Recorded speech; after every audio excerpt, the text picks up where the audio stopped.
and the NAACP has made space for our experiences as transracially adopted persons and members of multicultural, multiracial families. And I'm so thrilled that we have these panelists with us today who have in their own way experienced multiracial, multicultural families. And I'm going to let them share a little bit about the context of their experiences in these families. But before I do, I just want to anchor to a few grounding principles to help guide and make a space for our conversation.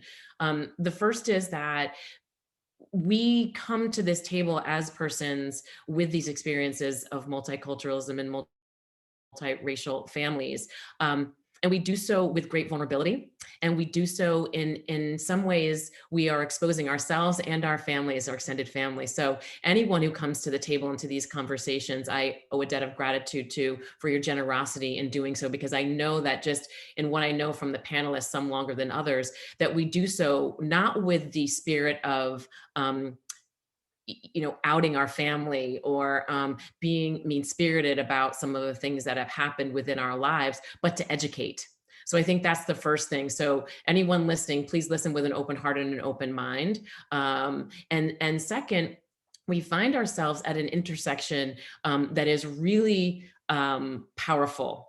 One of racial reckoning of the country, one of great political energy, and one of where adoption is also in the world in very new and different ways, deconstructing the narratives of the past that have been about we don't have to talk about it. It's all about love. Just love your kids. It's fine. And this idea that we are saved by the parents who adopt us from our families of origin. So I just want to set some context for this conversation because it's critically important that we start there. We have only a short period of time to be together. So with that, I'm going to kick it to the panel and have them just share a little bit of context of their life and their multicultural family experience. And I'm going to start with Justice. Actually, Justice, if you wouldn't mind sharing a tiny little bit about your life and family. So hi, everyone. My name is Justice Brown-Dusso, and I currently work at Howard University as the recruitment specialist. And I was adopted when I was 9 months by a white lesbian couple. I love my two moms very much. And I grew up in Cranston, Rhode Island.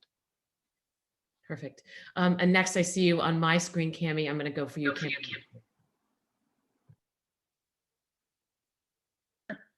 It helps to unmute yourself, right? Good morning, everyone. My name is Cami Anderson.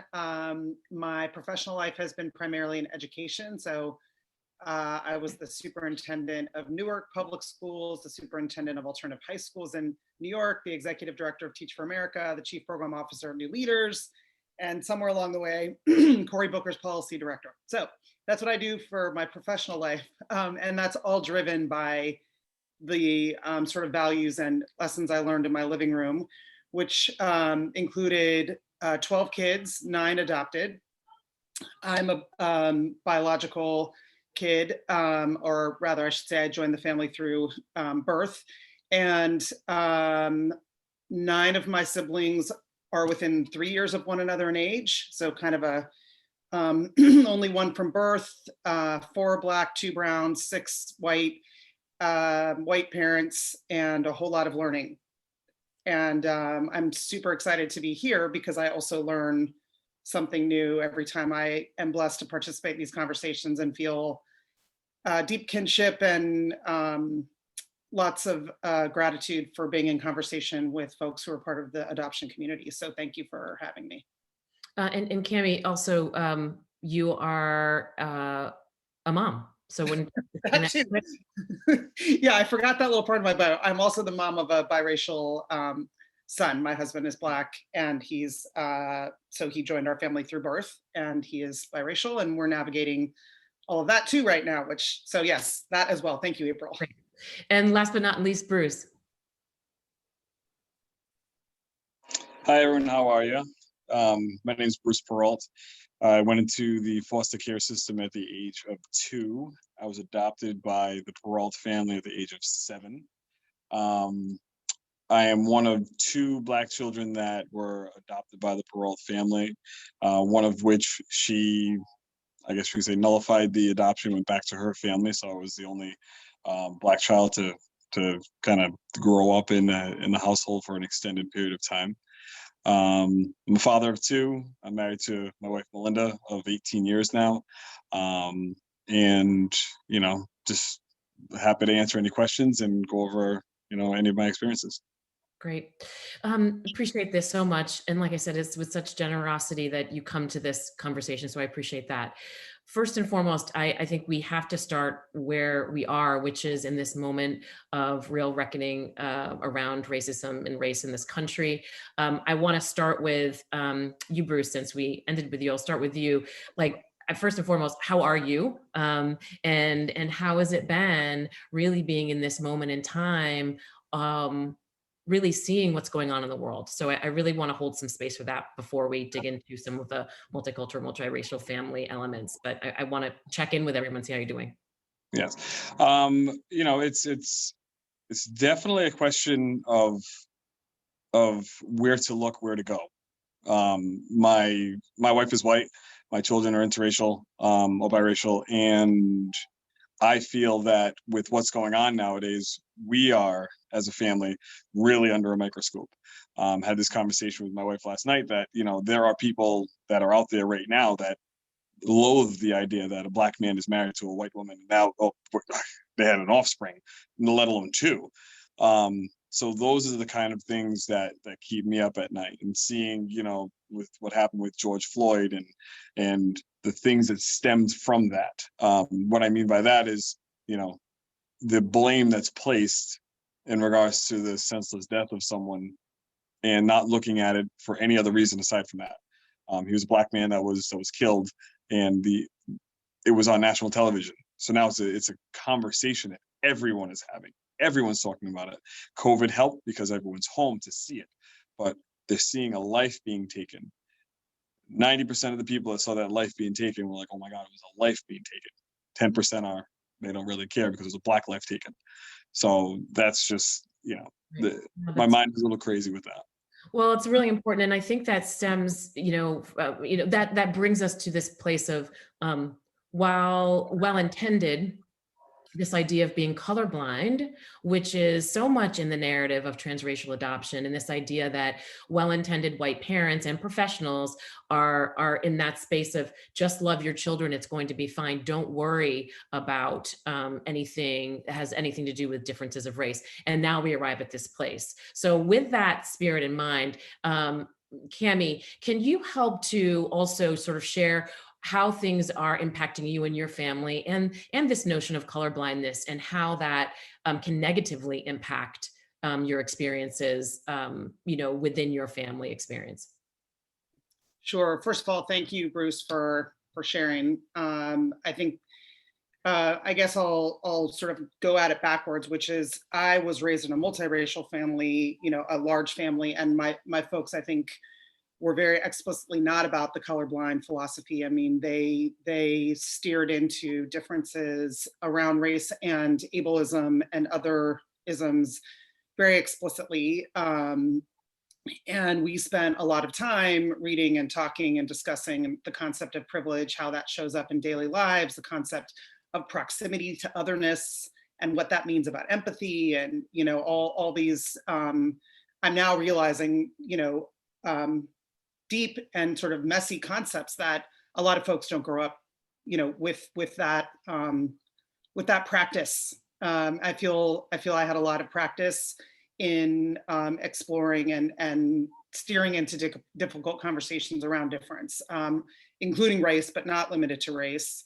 Transgender, differently abled. We have it all in our family. So I feel blessed to have had that experience, because I think it's helping me navigate this moment.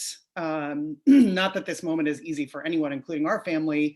And like Bruce, we've had, we had to have the talk with our son, who's 10, about, what happens when he gets pulled over by the police, and also about what his responsibility is as both a member of the white community and the Black community, and what that means. And so I feel blessed to have had, like I said, a lot of practice, and my husband as well. His family is, a lot of folks are partnered across race and culture, and even international partnerships. So I'm glad for that. It still doesn't mean it's an easy moment, because this is all in your face in such profound ways. And the enabling by some of the folks in the highest office and others that are sort of normalizing and inviting a level of vitriol and anti-Blackness right now. I mean, it's not that it didn't exist, it's just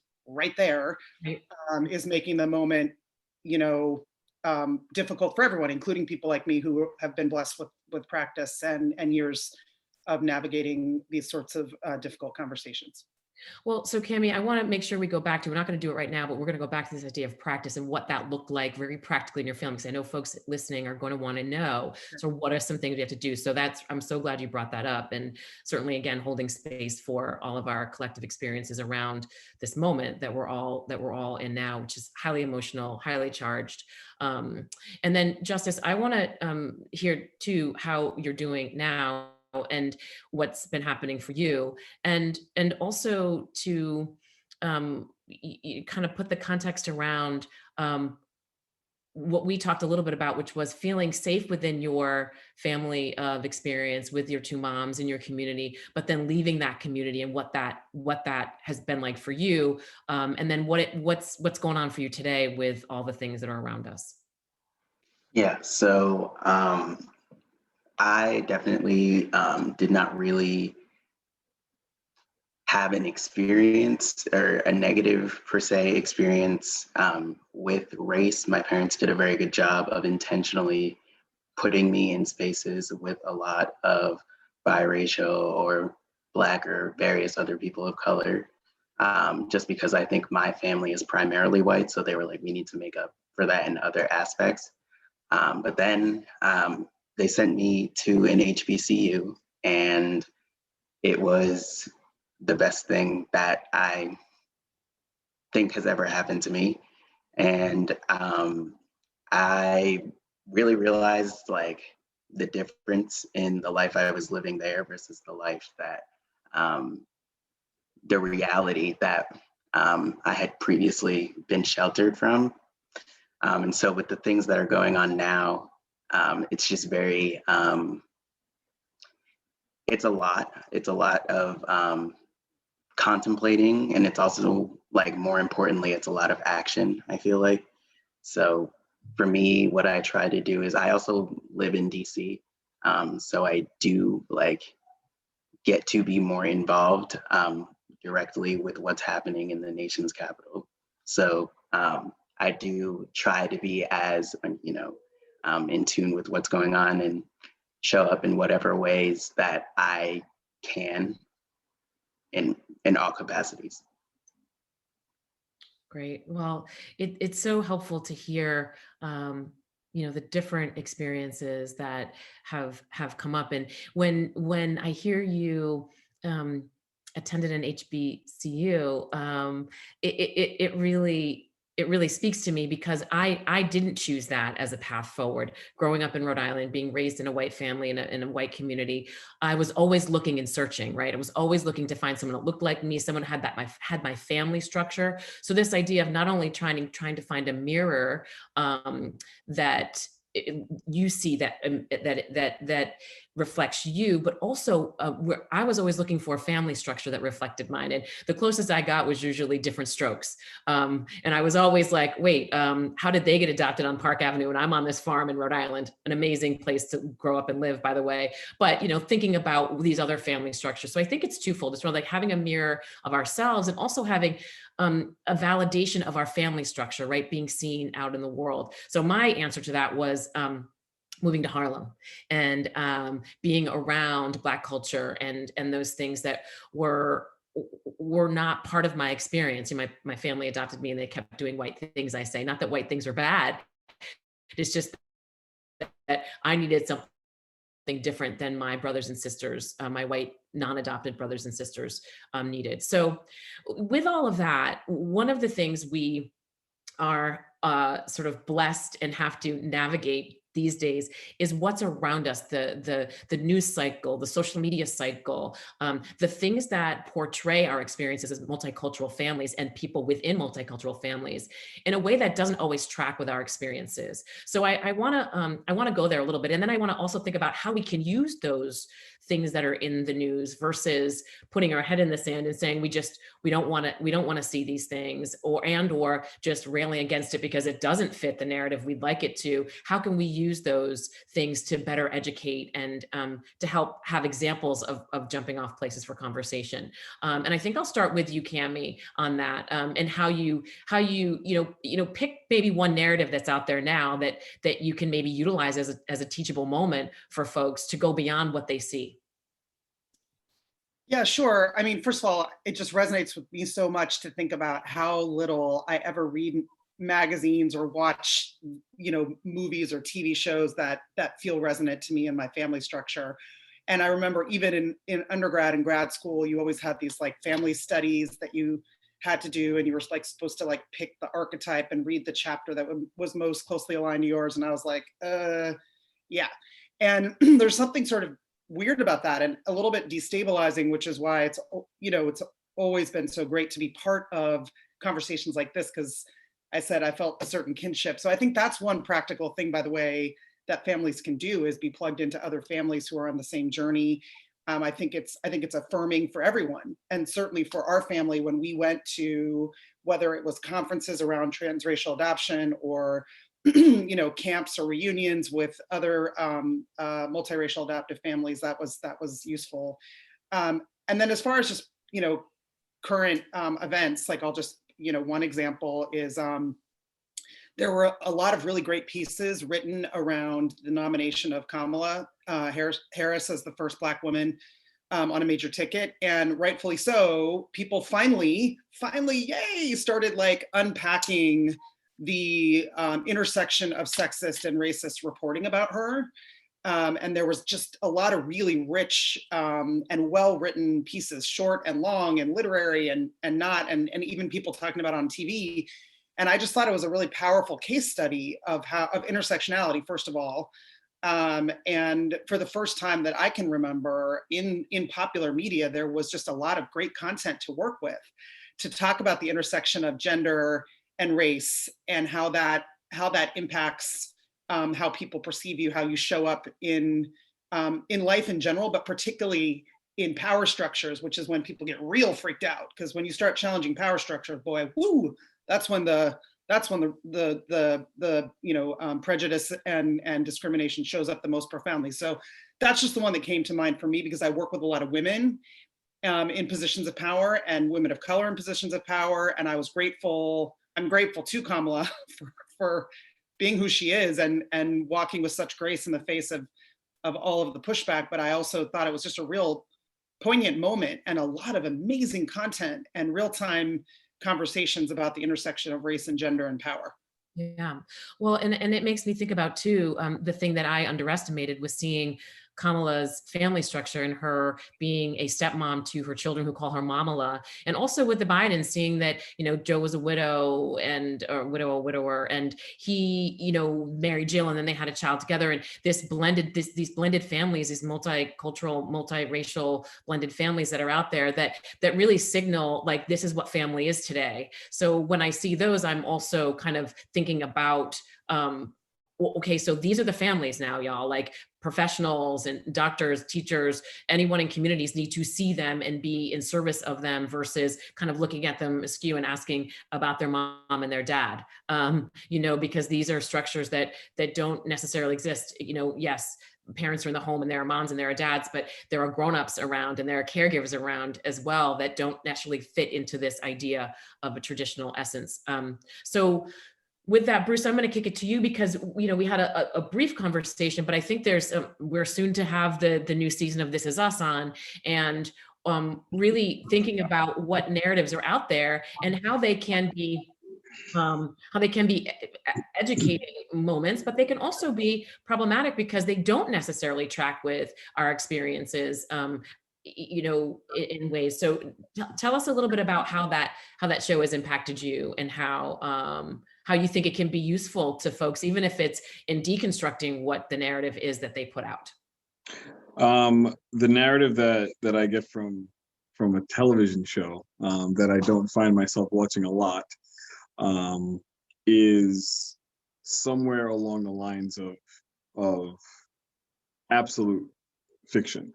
And even it is that overall inherently that's what it is. But in looking at that show, and I can only relate to the Black man that was adopted into an all-white family. And there's a sense that, in the show, it makes him look like he's ungrateful or ingrateful, whatever we want to say for that word. It makes him look like, he needs to take a step back because they make him so, I can't think of another word for other than whiny, complaining about being adopted. And as it was mentioned earlier, being adopted has its own set of challenges, but it is something that is a beautiful thing. It's a great thing. It takes you from a situation where no one knows that you could have ended up. Myself personally, I know where I would have ended up. I've met my biological family, and being adopted to an all-white family, that aspect of it and removing me from that position is perfect. It worked out perfectly fine because I know exactly where I would be. But with that also being said, looking at the narrative from the white family, looking at Sterling Brown, they're looking at him like, why are you acting this way? Why are you being this way? So it's almost like we've heard it many, many times, and we've read about it many, many times. We've seen it in movies. Black man, how are you to be so ungrateful for what we're giving to you, when it's not construed that way? Because we're looking at it, the majority of the people that are looking at it, that are tuning in, they don't look like Sterling Brown. Right. They're not him. They're not going through his experience. They're looking at it in a way of saying, okay, you gotta know your role. You'll be all right. Stop being so whiny when he wants in the show questions. So for me personally, I look at that and I think to myself, I'm like, wait a minute. So that's not how I recall it. This is a fiction through someone else's eyes. That's not how I recall it. The way that I recall it is that, my mother, my adopted mother is Mom. And I'm very grateful for that, very happy for that. Did she, and to go back to another conversation, did she try to make sure that I was somewhat involved with my culture? Yeah, but she had no clue. I was at her home back in 1978. Oh, good Lord, what was going on back then at that point in time? There was no outlet for them at that point. But now it's more prevalent now. Now we have the ability to do certain things, and there are more groups. You can go on Facebook and find a group for anything. That's right. And now you have that ability. But Well, I'm sorry, go ahead. yeah, no, Bruce, a few things from that, right? First of all, there's no one experience that is the end all be all experience of transracial adoption, of family structure. So I think it's really important to note the both and you did so very, very well within this idea of this is us. It can be both a beautiful thing and it can also be complex and challenging. And when we really are able to go beyond the narrative of everything's good, nothing to see here, when we elevate that which we know to be true of things that can happen in multicultural families through transracial adoption, which is more challenges, more learning challenges, more instance of mental health, more instance of trouble in school. All these things track with data. So we've got to actually ground ourselves, not in the narratives we see on TV, but in real facts, real data, real experiences from those of us who have experienced transracial adoption and multicultural families, to make your own decisions on how you're going to parent and be a professional to today's families that are experiencing more difference than they ever have. So I think it's really important to be open to go to the spaces on Facebook, to go to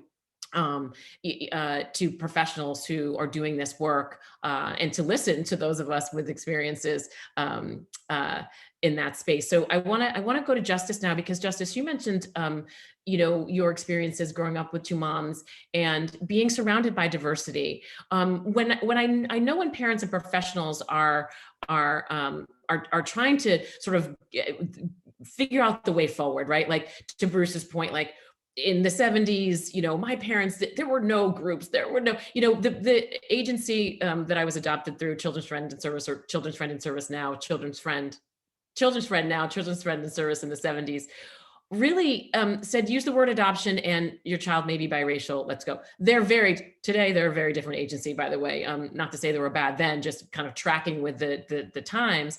Today, we know that we just can't do that. So what are some things that your moms did specifically to make sure that you had a multicultural experience in your family?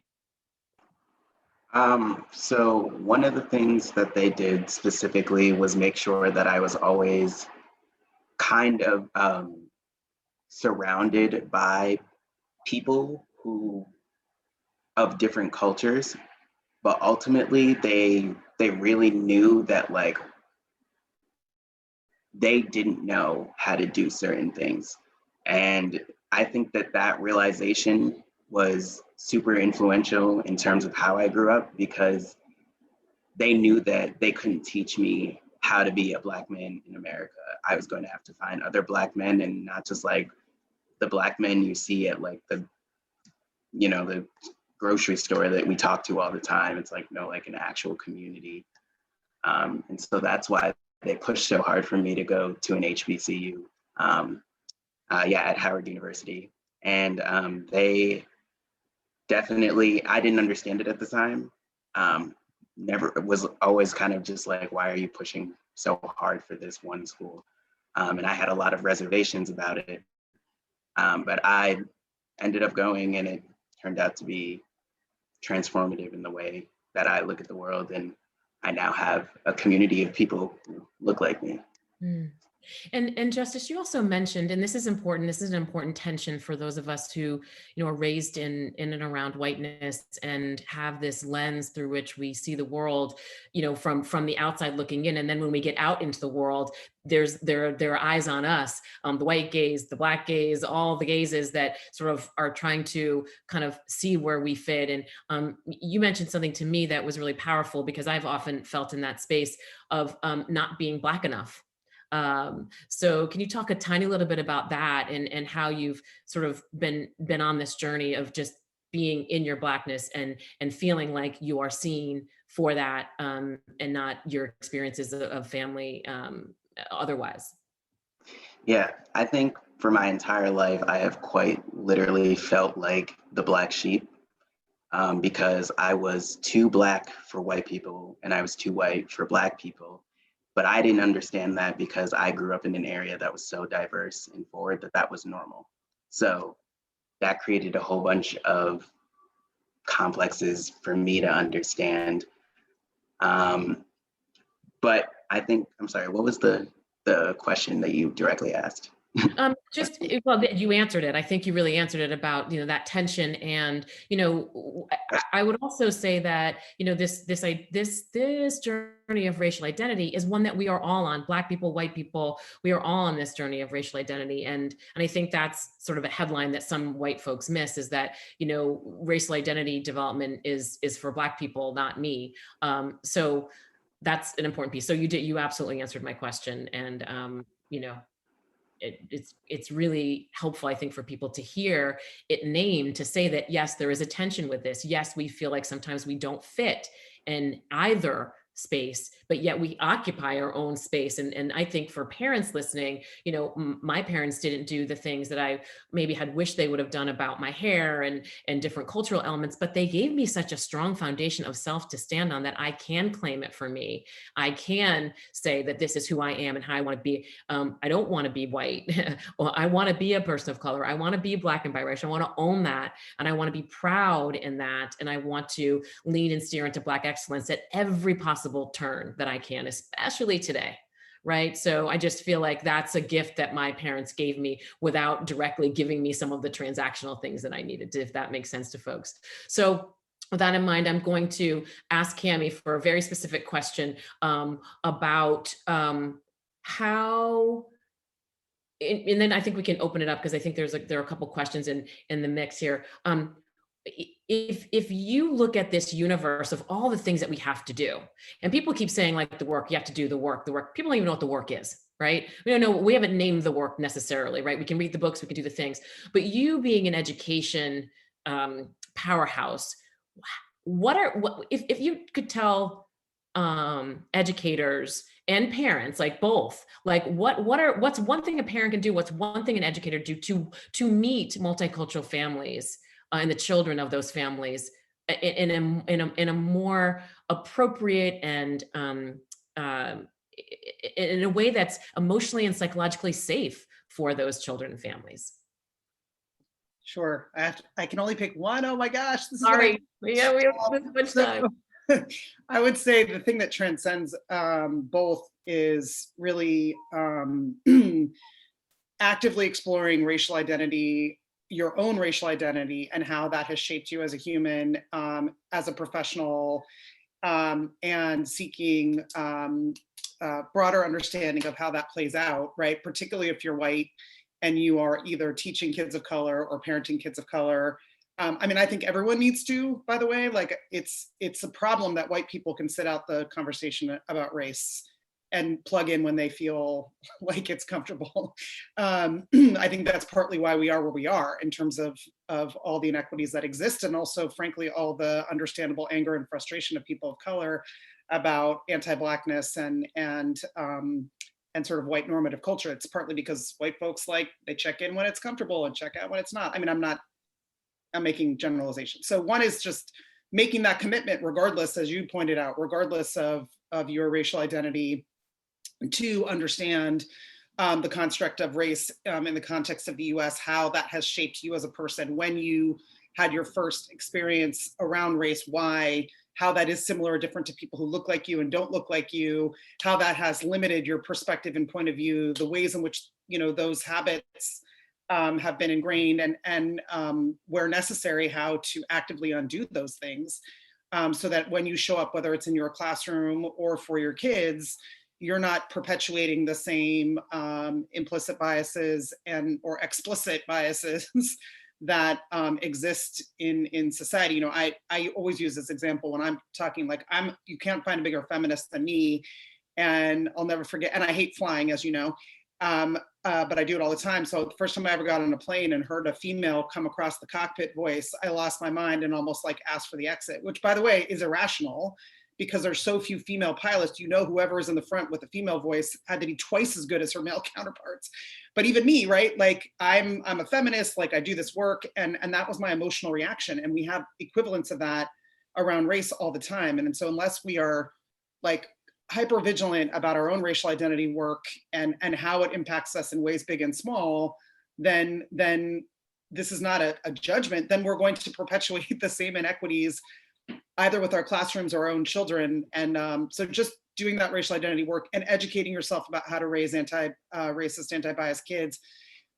Fortunately, again, what I love about this moment, I've never seen more robust resources. I've never seen, you know, more accessible, robust resources on that work.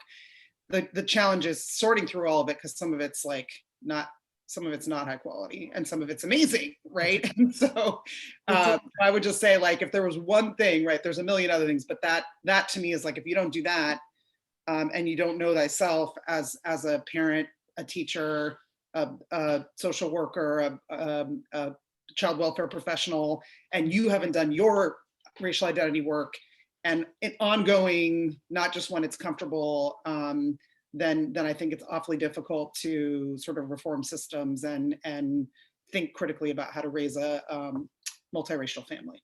Right. No, that's so helpful. And I want to, Bruce, I'm going to ask this last formal question before we go to some of the questions in the chat. So if you have a question, please put it in the chat. We're going to round out the hour with questions that come in. If not, there's more questions that we can ask. So Bruce, now being a dad, thinking about the arc of your family structure and your experiences, growing up in Rhode Island, being Black and adopted into a white family community, how have you now come to terms with how to raise your kids as biracial kids in communities? Because you're in Rhode Island now raising your children, right? Which is, I think Rhode Island's like in the high 90% white, right? So what are some of the things you're doing as a dad, as a Black dad for your biracial kids in a mostly white community, I'm assuming? Yes. You hear the narrative and you hear people saying that, they need to speak to their child. And it was mentioned earlier, you need to talk to your child and how to act when they get pulled over. You need to talk to your child how to act, in public, and not just because you're being a vigilant parent and saying, listen, you don't jump all over stuff in public, you sit still. Well, the conversation that I've had, and especially with my daughter, who is more in tune with her Blackness, my son's 14. He doesn't really care. He's, Xbox is all he wants. But the conversation with my daughter, she was talking to me about a situation where she was at the mall and some girls were trying to argue with her friend and this, that, and the other. And I had to say at the time to my 14-year-old daughter, I had to say, Sydney, if you get into a fight, please believe that you will not be looked at as just a girl getting into a fight. You're going to be the Black girl that got into a fight. And then all it takes is for someone to say that you started it, and now that is on you. So in raising these two kids, they have no idea in regards to any bias towards any color, race, or creed of person. What they do is they look to myself and my wife and they ask us the questions. My daughter especially asks the questions, and we're able to answer the questions without having to worry about hurting their feelings. We basically tell them the truth. So like I said, talking to my son, another conversation. Listen, young man, you are not only a young man, but you're a young Black man. Society will look at you as that. And with society looking at you in that way, you're going to be held to such a higher standard, whether it comes to dating, schoolwork, sports, everything about you, everything that you're going to be doing, you're going to be held to a higher standard and you're going to be looked at extremely differently. So you got to, I try to have these conversations when my son was 12, my daughter's 13. Like these conversations I never had with my parents, never, ever. It was like, just go to work, go to school, come back, tell them what happened, when any racial situation, and they were ignorant, don't worry about it, as opposed to more in-depth conversation. And that's what I basically talk to my kids about. Well, it's so important. And I feel like we have to sort of, again, meet the moment, right? We know now, and we've always known, but now we really know we do have to have these proactive conversations with children, Black and brown children of color, for what the world will see in them, and how they will be over policed, suspended at a higher rate than their white peers, and all the things. And to do that real, it's about the protection of their emotional, psychological, and physical safety. And there's no more like, we don't see color, all this. We have to sort of lean hard into that, or else we're not protecting our kids in a way that's at its highest level. That in mind, we got some questions in here. It looks like one question here from Catherine, and it's a good one. Personally, as a white future foster parent who lives in a mostly white suburb, I'm wondering about whether it's better to move to a diverse community or stay in town, the town I'm in, which I feel has deeply embedded racism. Okay, this is an easy one. Yes, you should move. That's my very hardcore line on this, is that children should not be subjected to racism, period. But if this, it's a community where there's known racist behavior, and I guess what, there's racist behavior everywhere. But if you're in a neighborhood where you've got Trump flags flying around you, it's really important. I think you do consider moving. Now, that said, You also have to look at the facts and data. Look at data in your community. I mean, to be clear, you can make all kinds of assumptions about things, but look, are Black and brown people over policed? Or what's going on in schools? I mean, you have to do your research about who will be around your kids and your family, and if you feel that it's not going to be safe for them, then I do think you should relocate and move to a more diverse community. I mean, we heard Justice say that that was part of his experience, and that was really good. So that's my answer. I'm happy to hear other answers from the panel that says in response to that, or in not in direct line with that. So I'm opening it up. Does anybody want to take that, Cammie? I see your hand up. Yeah, I mean, I think I have a similar instinct. What's interesting about my family story is our family in and of itself was large and diverse. So that was sort of interesting right there, right? Like we had our own sort of ecosystem, which I think in some ways was good. Like we were so big and we were so diverse on all levels that our own ecosystem provided some level of diversity just because we were 12 people. That said, and I think my folks were way ahead of their time. I mean, this was the 70s. I love these references to the 70s. It just makes me feel old. So thank you. But you know, they were really ahead of their time. I mean, they were very much steering into conversations around race and privilege and sexual orientation and sexual identity and all of the things, right? Having said that, they bought this, like, they're both my folks are civil servants, so they didn't have a lot of money, and neither of them are from money. So I bought this house, and they literally refinanced it 27 times, and it financed our family. Like the value of our like house in Manhattan Beach, which, you know, much love for Manhattan Beach, but became a crazy wealthy white. I mean, when we first moved there, it was sort of like a sleepy beachy town, and I say that to say that the one thing they didn't do was move, partly because they didn't feel like they could because of the financial situation. But I think there's some regret there. Like when we think about how, you know, the only Black kids at our high school were my siblings. I mean, there were, I think, 2 or 3 others. And that's just like, that is a really difficult thing to navigate, you know?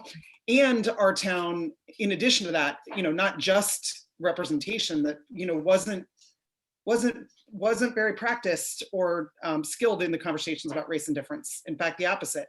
So I think if you ask my folks now, I think they did a lot right in terms of setting in how they helped us all to navigate difference, and particularly around race, but other stuff. I think the one thing that they, if they had to do it over again, I think they would say that not living in a diverse community was difficult for particularly my siblings of color. Yes, agreed. Justice and Bruce, any thoughts on moving? And then we have a couple other questions I want to get to. Yeah, if you think it's racist, I don't know why you would want to stay there, regardless of whether you have kids or not, to be perfectly honest. So I think, yes, you should move for your sake, and if not, for your kids. Fair point. I like it. I like where you went with that, Justice. And how about you, Bruce, before we move on to another question? Oh, hold on. I think you're muted, my friend. There we go. There we go. To be honest, I think that this is maybe where the problem somewhat stems from. Is I've always been a firm believer in, if there's a problem, deal with the problem head on. So if you're in a community where there is racism happening, meaning that if there are 10 people that are in a community and 2 of them are racist, that's that negative, that's that loud voice in the room. But if there would be 8 other people that would be behind you. Take a look at what's going on now. Look at all the protests that are happening. There are people that are out there that are not just Black, that are protesting Black Lives Matter. So if you are able to identify what's going on and then get to the root of the problem, then maybe you can sort that out, and that other person would leave, as opposed to you having to uproot your life. And if you take a look at kind of the overall look at the Black community, Rhode Island, the Black community, I believe, is at somewhere close to 13 or 14%. Majority of the Black community is where? Smashed together into one small spot, because they don't want to deal with all the BS outside of the community. So Yeah. I live in Warwick. If I go through something like that, if my kids go through something like that, I'm not going to fly off the handle. I'm going to come and bring it to a head and say, okay, what is this stemming from? Let's figure this out, and then we'll learn to live amicably away from each other. But I take a different tone towards it. I'd rather not run from it. I'd rather deal with it.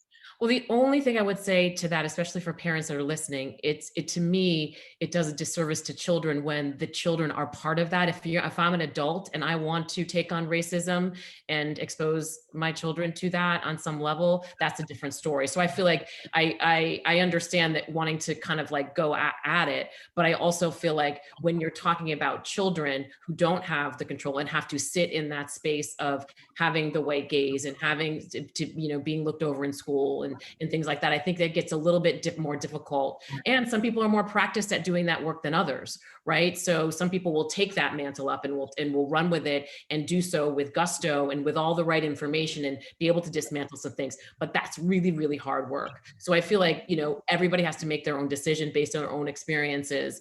And the perspectives are all really important to hear, I think, for families. And I think we have like time for probably one more question. Yes, and this will be maybe a little bit one that we can all kind of chime into, and it's a good one. How do I, as a white woman, specifically help teenage youth strengthen their bonds to their Black and Brown communities? So what are some ways that you think that you can, and I have my own thoughts on it, but I'll close it out. But I'd love to hear from Justice, Cammie, and Bruce on these things. And Bruce, since you're unmuted, why don't you take this first? I would say the way to be able to do that would be to have some outreach with the Black community, and then have the Black community come to that child. From my experience, my family tried to bring me out to the Black community, and I didn't know who they were. So it was always tough. So doing it the opposite way of what we're used to seeing.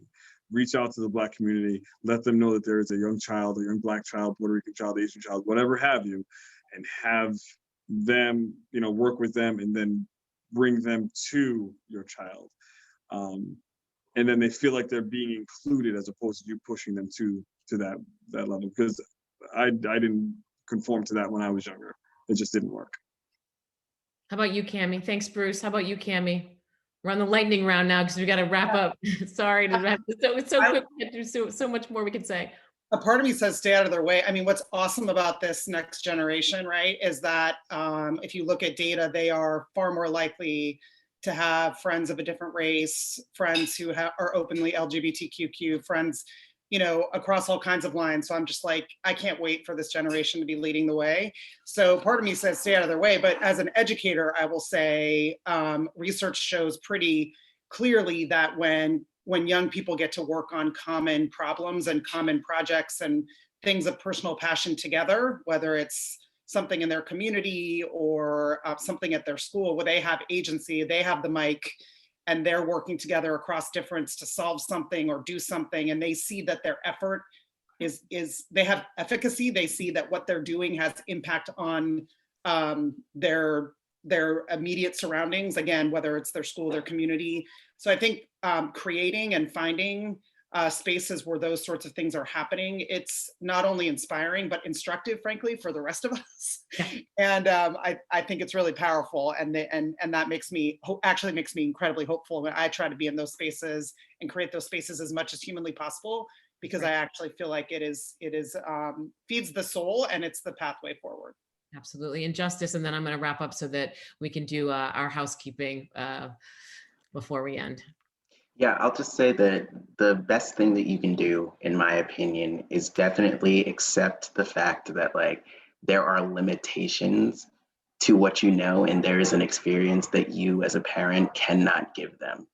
And once you know that, once you get past the emotional kind of hurt that comes with that, not being able to give your child everything, that's a hard reality to face. But knowing that that's ultimately what is best for them.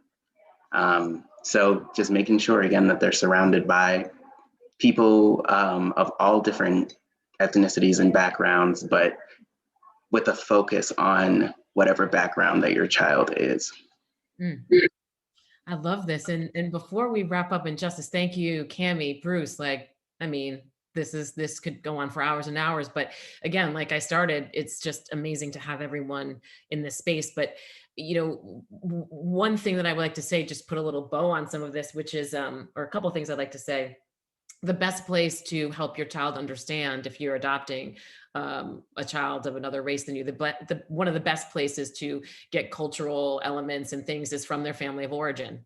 And now with open adoption and openness in adoption, not every family member in every family of origin is safe and appropriate for your child to be in relationship to, but there are safe and appropriate people within an extended family that can be part of your extended family through adoption. And they very much so might be able to teach you how to embrace certain pieces of culture of their family of origin. That's one thing I think we sometimes just completely forget about. And again, we have to keep the safety of children at the highest level. But I'm hard pressed to ever find a full family system that is completely unsafe for a child. So there's that. The next piece is, as a white parent, you have to love Black culture, Black people. You as an individual can't just love your Black kid. You have to love Blackness and Black excellence. You have to seek it out. There needs to be art on your walls. There needs to be books on your bookshelf. There have to be products in your pantry and products in your bathroom that are about Blackness and about